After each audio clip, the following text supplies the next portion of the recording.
c'était en train d'évoluer. Et puis, j'ai rencontré une nouvelle problématique, c'est qu'on avait jusqu'à présent une de nos sociétés qui était sur une solution de chez Orange qui s'appelle OpenVPN. On avait des petits logiciels qui s'appellent Business Everywhere pour qu'ils puissent rentrer sur le réseau. Ça nous coûtait 10 euros par mois par utilisateur et ça marchait très bien. Et j'avais pas à me soucier de la sécurité. Enfin, pas de celle-là en tout cas. Le fait de migrer mes 2 sites et mes 3 sites qui étaient en OpenVPN, de les intégrer à mon Equant qui est toujours chez le même prestataire, en utilisant le même outil sur les mêmes PC sans rien changer, la facture passait de 10 euros à 30 euros. Je ne sais pas pourquoi, c'est comme ça, c'est dans leur offre. Donc après moult discussions, on n'a pas pu faire baisser d'un iota. Et puis est arrivée une nouvelle version de leur outil Business Everywhere dans lequel ils intégraient la gestion des hotspots Wi-Fi, des hôtels, etc. Et nous, on a eu beaucoup de difficultés avec cette version qui marchait un peu quand elle voulait. Donc on s'est posé la question de prendre en charge nous-mêmes la gestion du VPN. J'avais 2 gros freins, c'était d'abord d'avoir à gérer la partie sécurité parce que je considérais et je considère toujours que j'ai pas assez de temps à libérer à la veille technologique sur la sécurité. Et puis également que ça allait charger mes lignes data internet, alors qu'aujourd'hui, avec Business Everywhere, il rentrait directement sur mon MPLS, donc sans polluer une de mes lignes d'un de mes sites. Donc j'ai fait le tour de diverses solutions, j'en ai testé quelques-unes. J'avais une bonne sensibilité Cisco, donc bien sûr j'ai remis en place un petit peu de Cisco, mais c'est au niveau des postes, ça me plaisait pas parce que c'était vraiment trop intrusif, quoi. C'est-à-dire que quand vous êtes dans le VPN, vos autres accès ne fonctionnent plus, ce qui est à l'extérieur du VPN. J'ai testé également une solution SonicWall. J'ai étudié un petit peu d'autres solutions sans forcément les tester. Et ce qui en est sorti, c'est que le plus souple que j'ai trouvé, le plus fonctionnel, le plus facile à mettre en œuvre finalement, enfin facile à mettre en œuvre. Je parle du côté client, hein, je ne parle pas du côté serveur. Du côté client, c'était OpenVPN. Donc, par contre, je ne me sentais pas de le faire tout seul, donc je suis encore allé piocher dans l'Alliance Libre et j'ai trouvé un spécialiste de ces solutions-là, hein, Gaëtan Fleury, qui est de l'Antunet. Et donc, on a travaillé sur le même mode qu'avec Tranquillité, c'est-à-dire qu'il est venu, il nous a expliqué Shorewall, OpenVPN, tac, tac, tac. On a passé une journée à faire des règles, à casser des règles, à se couper assis sur la branche sur laquelle on s'était assis et à recommencer. Et puis finalement, on a fini par avoir un truc fonctionnel. Je lui ai laissé l'administration du serveur parce que je ne veux pas m'occuper de la veille technologique sécurité, que j'ai confiance en ses compétences. Lui, il fait que ça.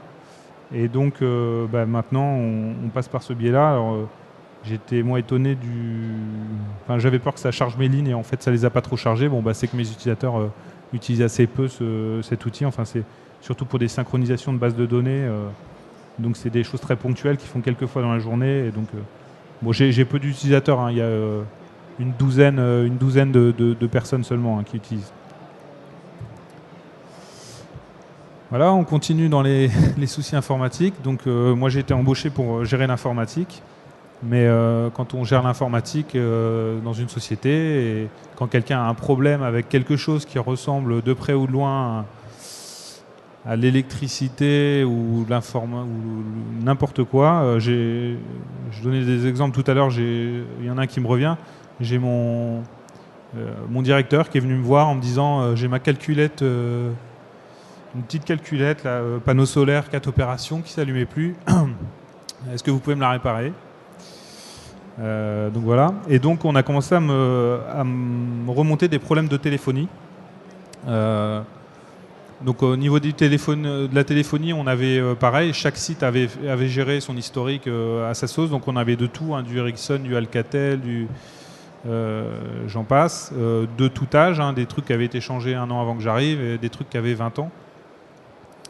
Et puis on a eu besoin pour déplacer en fait une petite équipe de 5 personnes qui était dans un bâtiment A, la déplacer dans un bâtiment B et en leur laissant leur ligne téléphonique. Et il n'y avait qu'un lien fibre optique entre le bâtiment A et le bâtiment B, donc je ne voyais pas d'autre solution on n'avait pas de lien cuivre, donc j'avais pas d'autre solution que de mettre du SIP, les équipements en SIP pour relier notre serveur, notre autocom. Notre autocom qui avait 25 ans de bons et loyaux services, donc qui n'était bien évidemment pas évolutif. Donc j'ai fait un appel d'offres pour changer ce produit. Donc ça a pris un petit peu de temps. Hein. Au départ, j'avais donc les acteurs habituels. Et puis en venant à Solutions Linux, j'ai été tombé sur... j'ai rencontré plusieurs personnes qui m'ont parlé un petit peu d'Asterisk. Au début, je ne connaissais pas trop, donc j'ai creusé un petit peu.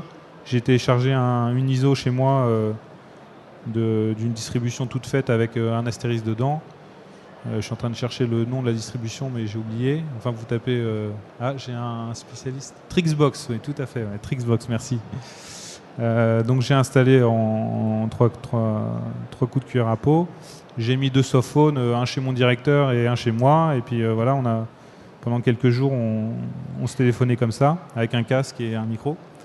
Et j'ai vu que ça fonctionnait, qu'il n'y avait pas de coupure, etc. Donc j'ai dit, c'est peut-être pas si... c'est peut-être fonctionnel finalement. Et donc j'ai inclus dans mon appel d'offres, en fait, j'ai inclus plusieurs prestataires qui proposaient Asterisk. Donc pour mémoire, j'avais du Cisco, du Alcatel, du Mytel, du Asterisk. Je me souviens pas avoir eu du Siemens. Et donc là, clairement, ce qui a... j'ai marqué en fait. Alcatel, Astra, Cisco, Mytel. J'ai bien fait mon boulot. Et en fait, ce qui a vraiment déclenché le truc, c'est l'écart de prix, quoi. L'écart de prix était monumental. Alors moi, les problématiques de coût que j'avais avec les acteurs historiques, c'était mon prestataire qui gérait mon Ericsson, par exemple, que j'appelle pour changer parce que j'ai un collaborateur qui est parti. Donc je lui passe un coup de fil pour qu'il change le nom. C'était la première fois que je les appelais, je ne les connaissais pas. Ils me disent oui, pas de problème, on vous envoie le devis pour changer donc à distance le nom du collaborateur. Et ils m'envoient un devis de 48 € hors taxe pour changer un nom à distance en télémaintenance. Donc moi je découvrais le monde de la téléphonie. Donc ensuite j'en ai eu un donc, sur un site qui avait été installé, le site qui avait brûlé en 2000, donc qui avait été reconstruit en 2003, donc avec un nouveau système de téléphonie en 2003. Avec une centaine de collaborateurs sur le site. Et en 2006, je demande à faire ajouter deux DECT. Donc on n'avait pas eu une augmentation de la masse salariale très importante. Et pour 2 DECT, j'ai reçu un devis de 8 000 €. 8 000 € pour 2 DECT parce que les cartes DECT étaient pleines, qu'il fallait changer la carte, que la carte mère, que le châssis était plein. Qu'il fallait changer la carte mère, que changer la carte mère, ça veut dire mettre à jour le logiciel Alcatel qui était dedans, etc. etc. Donc c'est là qu'ils m'ont expliqué qu'on pouvait souscrire à des systèmes d'abonnement annuels pour mettre à jour en permanence les matériels Alcatel, etc. Donc j'ai découvert un petit peu le monde de la téléphonie comme ça. Et puis comme c'était un tout petit site et qu'il n'y avait pas trop de risques, ça concerne une dizaine de personnes, on a dit on fait le test, on prend un serveur lambda. Hein. Moi j'ai pris du HP, mais ça marche avec Dell ou IBM ou n'importe quel matériel compatible. On va passer par un prestataire quand même spécialisé, et puis on va mettre quelques téléphones SIP, et puis on va bien voir si ça fonctionne. Alors la première installation, elle s'est passée toute seule, ça a été magique, ça a marché du premier coup, ça coûtait rien. Bien évidemment le coût du matériel, hein, mais en termes de licence en tout cas. Donc on a dit génial. On a fait un deuxième site. Alors, je vérifie, je ne sais plus si je vous ai mis un deuxième slide. Donc on a fait un deuxième site où là c'était un peu plus complexe parce qu'on avait 2 sites distants. On voulait avoir un seul PBX, IPBX donc pour les 2 sites, et donc passer par les liens data entre les deux. Là on a commencé à rencontrer des problèmes avec les lignes France Télécom.